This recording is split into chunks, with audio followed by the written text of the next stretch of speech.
ગુજરાત પોલીસમાં ફરજ બજાવતા આ પોલીસ જવાન એક 12 વર્ષના છોકરાને ફટકારી રહ્યા હતા। ત્યાંથી એક રાહદારી પસાર થાય છે અને રાહદારીનો આરોપ છે કે જ્યારે તેમણે આ પોલીસ કર્મી છે જે પોતે સિવિલ ડ્રેસમાં હતા તેમને રોકવાનો પ્રયાસ કર્યો અને પોલીસ કર્મી ગુસ્સે થાય છે અને રાહદારીને પણ ફટકારે છે।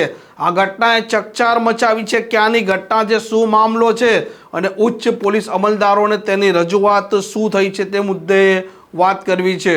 વૈષ્ણવજન તો તેને કહીએ જે પીડ પરાઈ જાનાને રે। નમસ્કાર, આપ જોઈ રહ્યા છો નવજીવન ન્યૂઝ અને હું છું આપની સાથે તોફિક ગાંચી। અમદાવાદ ગ્રામ્યનું જે ધોળકા તાલુકો છે, આ ધોળકામાં એક ગુંદ્રા વિસ્તાર આવેલો છે।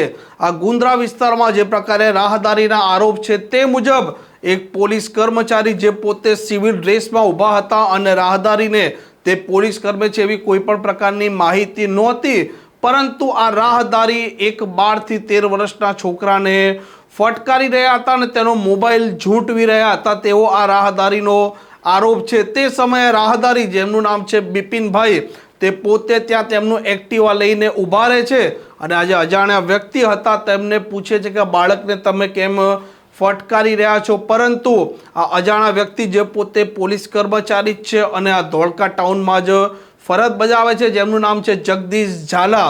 આ જગદીશ ઝાલા ઉશ્કેરાઈ જાય છે અને રાહદારીના આરોપ મુજબ તેમને પણ ફટકારવાનું ચાલુ કરે છે અને બિપિનભાઈને એટલા ફટકારે છે કે તેમને હોસ્પિટલમાં એડમિટ થવું પડે છે।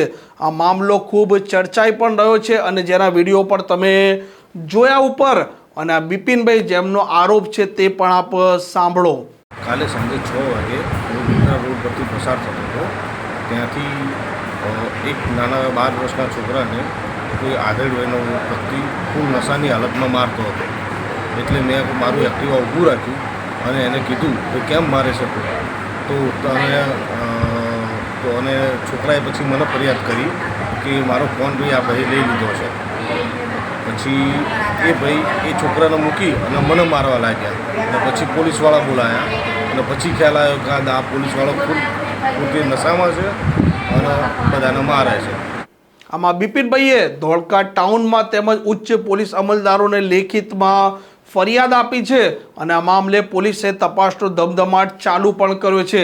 આ બિપિનભાઈના આરોપ મુજબ આ જગદીશ ઝાલા પોતે નશાની અવસ્થામાં હતા અને તે નશાની અવસ્થામાં તેમને લાકડીથી ફટકાર્યા છે તેવો અત્યારે તેમનો આરોપ છે।